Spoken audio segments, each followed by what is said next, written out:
네, 제 인생이 이렇게 뒤바뀌게 된다는 것을 아무도 상상하지 못했을 것입니다. 저도 이런 일들이 찾아올 것이라는 생각을 전혀 하지 못했어요. 살면서 스쳐 지나간 인연도 많았는데 왜 운명이 이렇게도 제게 얽혀 찾아왔는지 궁금해지네요. 하늘이 정해준 운명이란 것이 이런 건가요?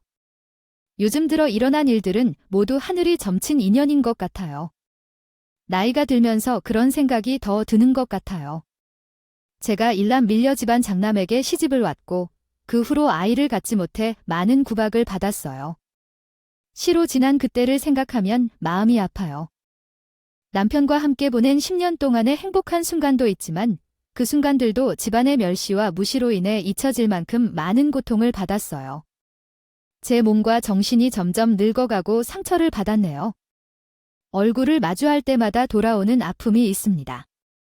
모진 말들이 제 가슴에 커다란 구멍을 만들고 그 구멍에 불을 지지고 상처가 덧나도록 계속해서 소금을 뿌려댔으니까요. 저의 시댁은 참 답도 없는 시댁이 있어요.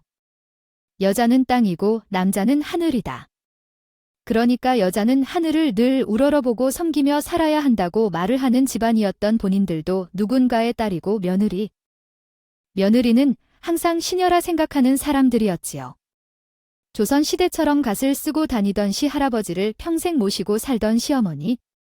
시작해서 정말 윤리교과서에나 볼 법한 사람들이 줄줄이 늘어져 있었어요. 죽지도 않고 또 왔다는 각설이 다 더 심각했지만 고기 반찬 이상에 올라가야만 밥을 먹을 수 있었고 저녁을 먹은 뒤에는 야식에 술상을 차려서 대접하는 게 일상인 줄 알고 살아왔다던 시어머니. 물론 그런 시어머니가 치근에 생각되었던 적도 있긴 했지만 그 모든 쓸데없는 사상을 저에게 심어주려고 하는 모습을 볼 때마다 진절머리를 치게 되었어요. 아들이 아들 눌라 대를 이어야 한다는 것이 뼛속까지 깊게 새겨져 있는 집안에서 며느리라 정말 부려먹는 사람 아들 낳는 사람 그 이상도 이하도 아니었습니다. 남자의 눈을 똑바로 쳐다본다는 것 조차 재수 없다고 여기던 집안 인간들 사이에서 제가 버티기란 쉽지 않았죠. 그런 집에 시집을 와서 저는 10년 동안 임신을 아예 하지 못했었음 얼마나 박대기 취급을 받았겠습니까? 오죽하면 우리 시할아버지께서 돌아가실 때 유언으로 남긴 말이 남편과 저를 이혼시키고 순풍순풍 잘 낳을 수 있는 새 며느리를 들여서 그는 자신의 손주에게 상속을 받도록 요청했고 그것은 정말 어처구니 없는 일일 것입니다. 이를테면 우리 아버지가 우리 아들 세장가를 인정하라고 매년 떠들며 우리에게 압박을 가했는데 내 아들은 너와 살 것이라고 하며 죽어도 너와 함께 하겠다던데 너무 답답해서 죽겠어. 왜 다른 사람들처럼 임신을 잘 못해 이 집안을 망치는 건지 아이가 있어야 아들이 있어야 상속받을 수 있는데 그런데 이혼을 하라는 말을 남편과 내게 100번 이상 반복했습니다. 10년이 지난 남편은 아직도 노인으로 변해버린 나를 사랑해주고 내가 없이는 안 된다고 합니다. 남편은 슈퍼맨처럼 나를 살려내주면서 누구보다도 더 상처받지 않도록 노력해주는 사람이었습니다. 물론 남편이 보이지 않는 곳에서 시어머니가 나를 괴롭히는 일도 있었지만 그럴 때마다 남편은 나를 구해주었습니다. 나의 어린이 때문에 가족에서 받았던 차별과 상처가 얼마나 많았는지 그런데도 남편과 아이는 항상 듣고 도와줬기 때문에 견딜 수 있었습니다. 나를 등지고 있는 것은 싫어서 아이를 가질 수 없다고 말한다면 나는 당신을 맹매라고 부를 것입니다. 결혼 전에 이런 거 검사를 미리미리 하더라고 했었어야 했는데 아휴 요즘은 산부인과는 물론이고 머리부터 발끝까지 검사를 한 뒤에 시집장가 든다고 하더라. 혹시 너 같은 년이 집에 들어올까 봐 그런가 봐. 아유 엄마 그만 좀 해. 어떻게 같은 여자끼리 빈국마 하라는 소리를 하면서 조롱을 할 수가 있어? 이렇게 나이가 40이야? 마음 10년이라는 시간 동안 그만큼 시집살이 당했으면 됐지? 도대체 언제까지 시집살이를 시키려고 그래? 아이라는 게 멀쩡한 사람들에게도 잘 찾아오지 않는 건데 엄마가 왜 자꾸 나서서 스트레스를 주냐 이 말이야. 우리 집안에 대가 뚝 끊기게 생겼는데 그러면 나보고 어떻게 죽으란 소리냐. 내가 우리 집안 대를 이어야 할 아들을 낳았는데 그 아들이 대를 못 이으면 내가 죽어서 우리 조상님들 얼굴을 뭐냐 이 말이다. 내가 평생 죄인이다. 평생 죄인이야. 엄마 조상도 아니잖아요. 엄마가 김씨야 아니잖아. 엄마는 전씨면 왜 김씨 집안 사람들을 엄마 조상이라고 해. 나 진짜 어이가 없어서 우리 마누라 그만 좀 괴롭힙니다. 아무 소리도 못하는 며느리를 대신해 화를 내주던 시누이와 늘 든든한 방패막이가 되어주던 남편까지 정말 제가 다른 건 몰라도 이 두 사람만큼은 내가 평생 모시고 살아야 할 사람이다 생각하며 챙기고 지냈습니다. 그렇게 시댁에서 받은 상처를 다른 가족들과 풀어내면서 살다가 제 나이 40에 믿을 수 없는 일이 생겼는데 우리 시누이가 저보다 결혼을 일찍 했었거든요. 이 집안 사상이 참 쓰레기 같은 것이 여자에게는 돈을 쓸 수 없다 그러니 공부를 잘하건 못하건 시집이나 가서 집안에 도움이 될 돈이나 만들어라였다. 이 말입니다. 진짜 기가 막히죠. 저도 이야기를 신우에게 전해 들었을 땐 정말 무슨 말을 해야 할지 모르겠더라고요. 아무튼 그러한 사상 때문에 여자들은 일찌감치 상대가 누군지도 모르고 집안에 좋은 곳에 시집을 가서 이 집안 남자들의 인맥에 보탬이 되어 주어야 한다는 사상을 받들며 살고 있었다고 하더라고요. 신우이에게 당연히 그 사상이 주입이 되어 있었는데 신우의 나이 27에 시집을 보내버리려고 혼자 자리를 들고 와서 나를 골라라 하셨답니다. 하지만 우리 신우는 정말 온 마음을 다해서 사랑하던 남자가 있었고 집안에서 정해준 얼굴도 한 번 본 적 없고 이름하고 나이밖에 모르는 남자와는 결혼을 하고 싶지 않다는 생각에 용기를 내서 야반도주를 했다고 하더라고요. 그때 정말 이 집안 사람들이 전부 뒤로 낮아 빠질 정도로 큰 충격적인 사건이었다고 했습니다. 그 전까지는 다른 사람들은 그냥 수능 하루 전 아는 반기를 들고 신우가 도망을 친 것이었으니까요. 야반도주를 한 신우는 아예 쓰기까지 박아버리려고 바로 임신을 해서 아들을 낳았는데 그 아들이 벌써 살이었습니다. 신우와 심해부는 인테리어 사업을 하면서 돈을 벌고 있었는데 실력이 워낙 극복 실력이라 그런 건지 전국 각지에서 예약 문의가 빗발치는 인기 있는 업체를 운영하고 있었지요. 가끔 저희 부부에게 조카를 맡겨두고서는 지방으로 출장을 가기도 하고 했었는데 사건이 있었던 그날 밤도 역시 늦게 출발을 해야 하는 여행 일정으로 인해 우리 집에 조카를 맡기고 도시로 떠난 신우 부부. 그러던 중 교통사고가 발생하여 신우와 시부부의 차량이 전복되고 불구하고 구조조차 되지 못한 상태로 사망했다. 우리가 비몽사몽 상태에서 연락을 받아 조카를 병원으로 이송했지만 이미 사망 선고를 받았다. 장례식이 준비되고 우리는 눈물을 금치 못했다. 11살의 조카가 갑자기 세상을 떠난 것이 너무 충격적이었다. 우리는 신우 부부를 찾아 울었지만 그들을 찾지 못했다. 조카를 붙잡고 신우 부부를 그리워하며 울었다. 그러던 중 장례식장에서 예상치 못한 문제가 발생했다. 신우가 사랑을 찾아 떠난 것이었고 시 부모님의 뜻을 어기며 아이를 낳았다는 것이 문제였다. 신우와 시조카는 시 부모들에게 불편한 존재로 여겨졌다. 비록 신우는 시조카를 안아준 적이 없었지만 계속해서 살아왔다. 물론 심해부의 능력이 좋아 돈을 잘 벌었기 때문에 얼굴을 보고 살 수 있었던 것이고 신우는 임신하지 않았으며 부모가 돈을 벌지 못했다면 얼굴도 안 보고 살았을지도 모른다. 현실적으로 그런 가능성이 있었지만 심해부의 집안은 처량한 사정이었다. 심해부는 외동아들이었는데 부모님이 일찍 돌아가셔서 가족이 없었다. 먼 친척들은 시즈카가 구조가 될까봐 장례식장에 얼굴만 비추고 금방 사라졌다. 시조카는 홀로 장례식장을 지키고 있었는데 아주 어린 11살이었다. 하지만 시조카를 책임져야 할 이유가 없다며 고아원에 보내달라고 했다. 본문에는 두 주인공의 힘든 처지와 사연이 그려져 있습니다. 하나도 가지 않았는데 어떻게 되지? 제 돈도 없어. 아, 결코 도와주지 않을 거야. 너희도 결코 도와줄 생각하지 마라. 남편과 시어머니가 이 문제로 말싸움을 하고 있을 때 나는 정말 어떤 생각도 할 수 없었어. 나는 지금까지 자식을 낳아본 적이 없으니까 아이를 어떻게 키워야 하는지도 몰랐고 정말 실형해질 것 같으면 어떻게 잘 키울 수 있을까 하는 생각도 많이 했어. 진짜로 답답했어. 그 순간 이외에는 다른 말을 할 수가 없었어. 걱정거리가 한두 가지가 아니었거든. 남편과 시어머니와 싸울 때 하는 말을 듣면 둘 다 나를 생각하고 있는 것 같아 보이지만 나는 자신이 없었기 때문에 즉시 남편의 말에 동의할 수 없었어. 내 상황이 된다면 누구라도 이렇게 망설일 거라고 믿어. 자식 한 명 키워본 적 없는 여자가 생된 사촌의 자식처럼 키워주고 살 수 있을까? 당연히 마음은 내 진짜 자식으로 받아들이고 싶었지만 자신이 없었어. 신우가 나에게 얼마나 잘해주고 편견을 들어주고 있다고 해도 사촌을 양자로 받아들여서 키우는 것은 또 다른 문제라고 생각했어. 사실 그 시점에서 나는 조금 망설이게 됐던 게 잘못이면 잘못이고 실수면 실수지만 그때는 난 조금 두려웠어. 장례식을 준비하고 있을 때 사촌이 울어서 부순 눈으로 나에게 와서 내 손을 잡고 죄할머니, 저 고아원에 가게 될 거예요. 외할머니가 그랬어요. 저 고아원으로 가게 될 거라고, 앞으로 모르는 사람들과 살아야 한다고, 외할머니에 들러붙지 말라고, 왜 내 집에 들러붙을 생각을 하지 말라고 하며 이렇게 말했다. 그랬어요. 미안해요. 한국어로 번역할 때 오류가 발생했어요. 미안해요. 다시 시도해볼게요.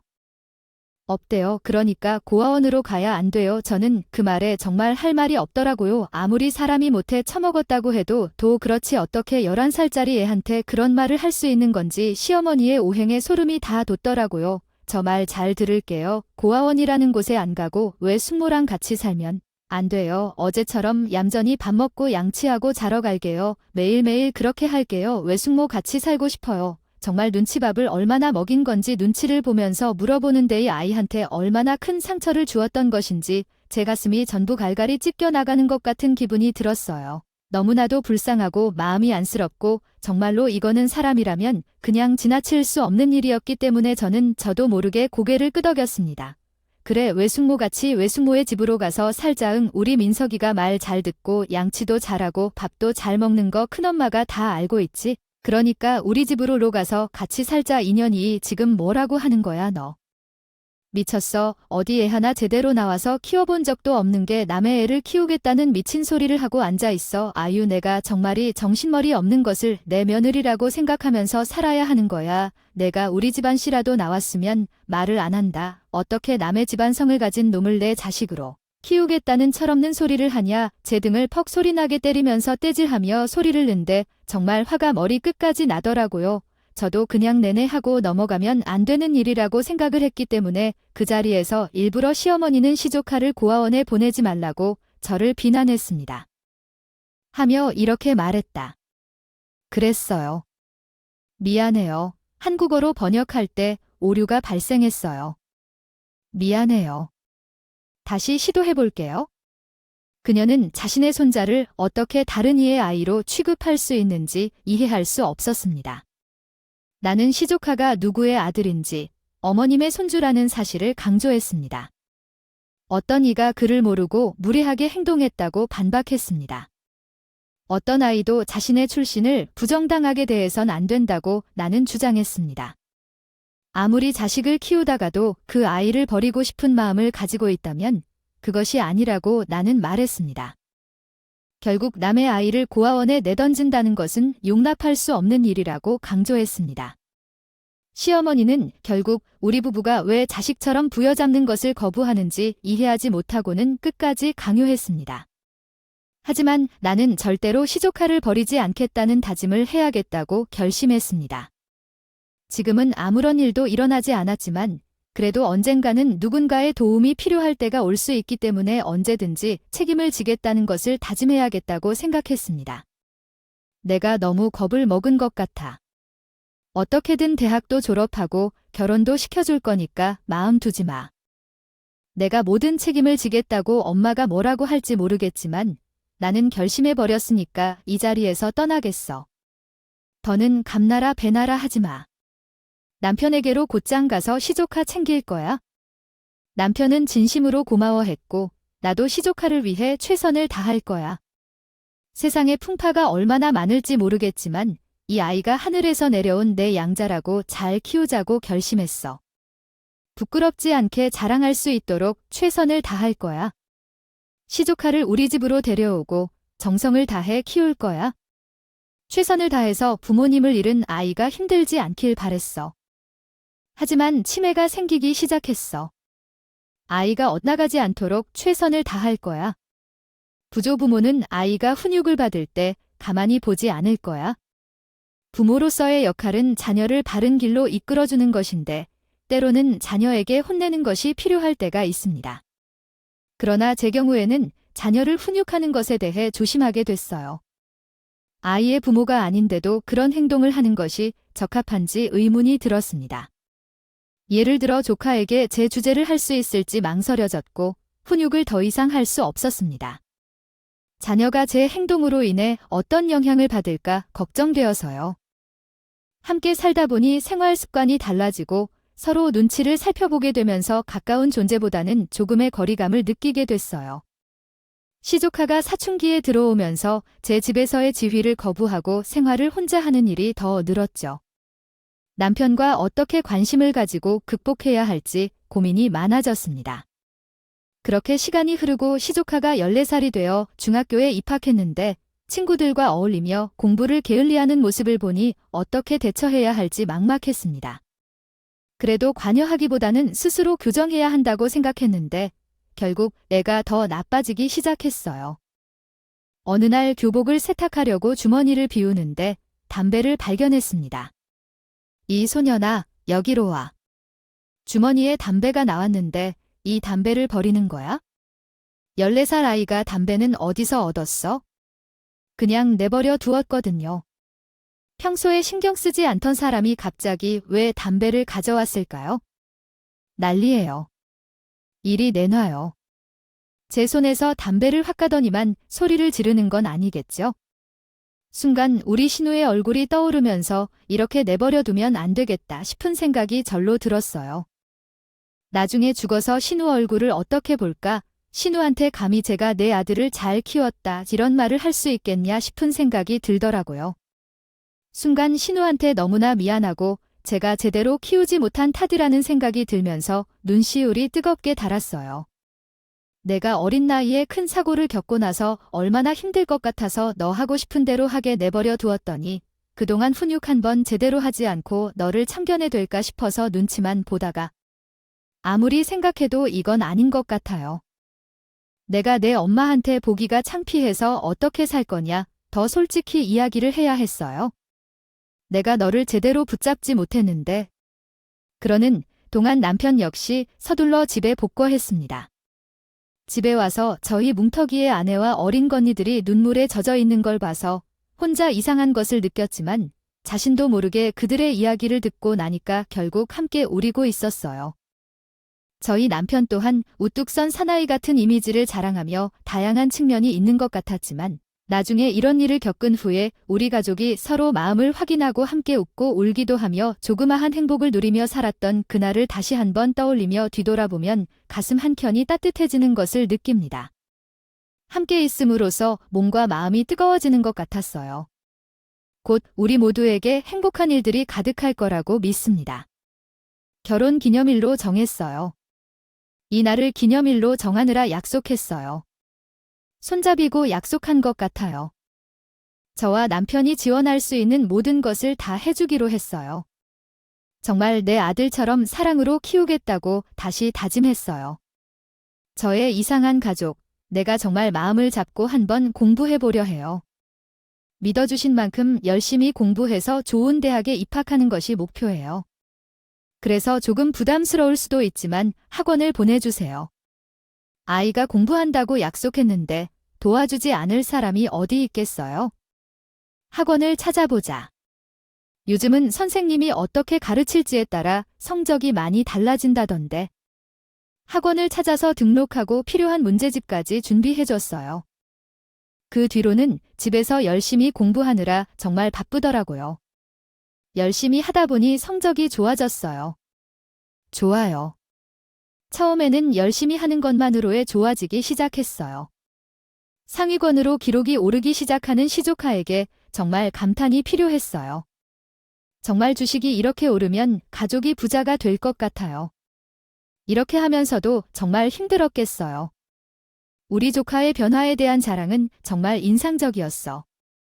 학교에서도 태도가 달라진 우리 조카에게 선생님들과 친구들이 놀랐대. 가족은 오해를 풀고 서로를 이해하며 속을 털며 지내기 시작했어. 그런데 어느 날 조카가 일요일 오전에는 지브라에 나가고 오후에 들어오니까 정말 놀랐어. 그냥 여자친구가 생겼나 싶었지만 그녀가 생겼다면 너무 관심을 두면 안 될 것 같아서 걱정했어. 어디를 가냐고 물어봐도 대답을 안 하더라. 7개월이나 여자친구를 만나러 나간단다는데 너무 일정한 시간에 나가고 오는 모습에 궁금증이 생겨. 결국 남편과 함께 조카를 몰래 따라가 봤더니 성당에 들어가더라. 우리 가족은 종교를 따르거나 성당을 가본 적이 없어서 뭐가 있는 건지 궁금했어. 조카는 성당에서 미사를 드리고 신부와 함께 기도를 올리고 있었어. 이게 무슨 소리야 싶었지만 그렇게 집중해서 무언가 바라는 게 있나 싶어 궁금했어. 남편과 함께 성당 앞에서 기다렸어. 조카가 기도를 마치고 나오더니 놀라서 얼굴이 빨개지더라. 뭔가 부끄러워하며 우리에게 이야기를 하더라. 이야기를 요약하면 다음과 같습니다. 그들은 놀랍도록 갖고 싶어하는 물건 때문에 기도까지 올렸습니다. 한 가지 물건이었지만 돈으로는 살 수 없었고 그래서 그것을 사줄 수 있다면 사주겠다고 말했습니다. 그러나 상대방은 미심쩍게 대답했고 결국 다른 분께 솔직하게 말하고 상담했습니다. 그들은 아이를 갖기를 원했으며 그것이 불가능한 것인지 생각했지만 결국 하느님의 축복을 받아 아이를 낳기 위해 기도를 올린 것입니다. 결혼 13년 차 부부로서 그들은 아이를 가질 수 있는 기적에 감격을 느꼈고 그것이 가능하다는 생각이 들었습니다. 그 후 그들은 사죄하고 기도하는 모습을 볼 때 죄책감을 느꼈지만 결국 신의 축복에 감사하며 삶을 살아가기로 했습니다. 죄송합니다. 나는 기도가 너무 부담스럽게 만들어졌는지 과도한 책임감을 느끼지 않았나요? 우리 부부는 조카를 위해 한 번만 노력해보자는 결심을 했어요. 우리 부부도 이미 너무 늦은 것 같아서 포기할까 고민했지만 다른 사람들도 노력하고 있다는 것을 알게 되었어요. 그래서 1년 동안 시도해보기로 했고 병원에 가서 검사를 받고 시험에 열심히 대비할 거예요. 만약 실패하면 어쩔 수 없겠지만 우리도 기도에 응답하고 싶어요. 외숙모를 응원해주세요. 동생이 생기면 정말 좋을 것 같아요. 외숙모가 힘들 때 내가 도와줄게요. 우리 부부가 시험관 시술에 도전했지만 상태가 좋지 않았고 나이도 있어서 어려웠어요. 그러나 우리는 마지막으로 노력하기로 했어요. 끝까지 기도하면 기적이 일어날지도 몰라요. 9개월 동안 노력 끝에 임신했다는 것을 알았어요. 언니, 축하드려요. 여기 작은 점처럼 보일 거예요. 그게 바로 아기의 집이에요. 이젠 자리를 차지한 아기의 말투인 것 같아. 이제 심장 소리도 들려줄게. 둥둥둥 소리가 나니까 정말 눈물이 나왔어. 이게 기적일 거라고 생각했어? 초음파 사진을 보면서도 정말 내 뱃속에 살아있는 새 생명이 맞는지 의심됐어. 남편과 저는 기적 같은 일이 일어난 거겠지? 정말 기절할 뻔했어. 시조카도 울고 떼세게 난리를 쳤지. 임신을 했다니 어떡해. 지금 이 나이에 임신했다니. 이게 어떤 전개야? 그래서 아들인가, 딸인가, 아들인가, 아들이겠지. 우리 집안 핏줄이니까 당연히 아들이겠지. 남편도 믿을 수 없는 놈이네. 아들이겠지? 이제 성별을 알 수 있는 나이가 되었는데 주는 넘어야 알 수 있다고 했어? 아들 아이겠지? 너희 부부에게도 아이가 생겼으니까 이제 어떻게 할 거니? 4살에 아이를 낳았다니까 건강하게만 키워야겠지? 어떻게 할 거야고. 그게 아닐 텐데. 너희 아이를 맘속까지 다 작별인 줄 알았어.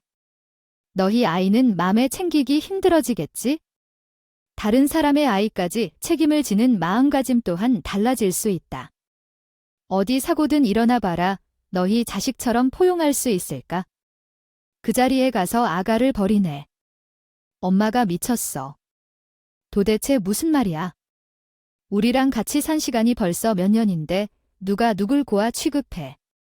우리 아이나 지하나 다 같은 줄 아는가?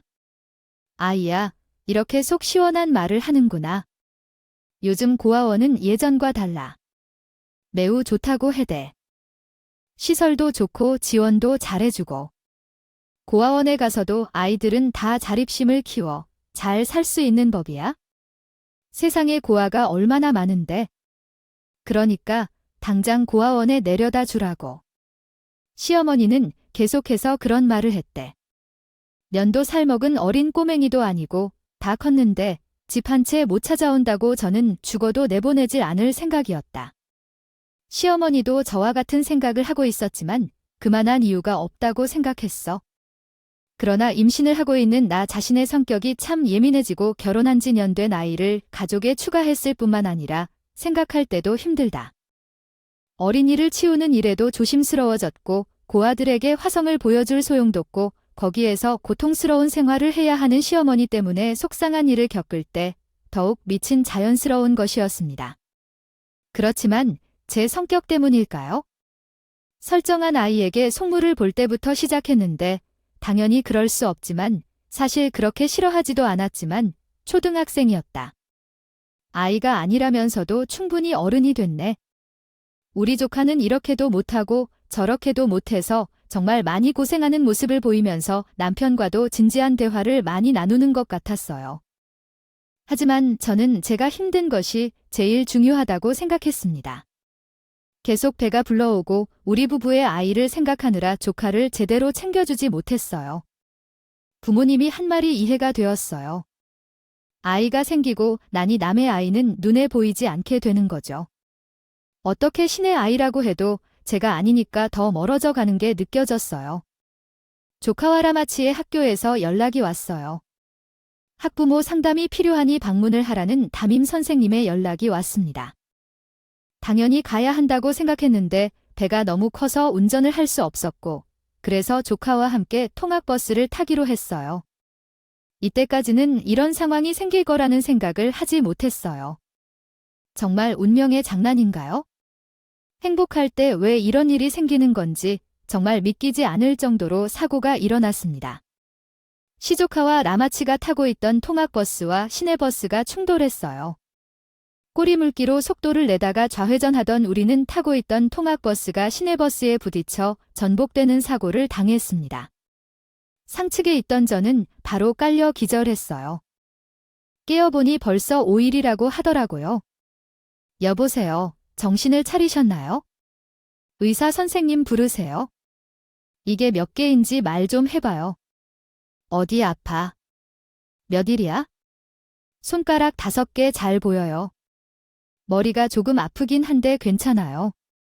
남편이 손을 붙들고 있었고 시조카는 안 보여요.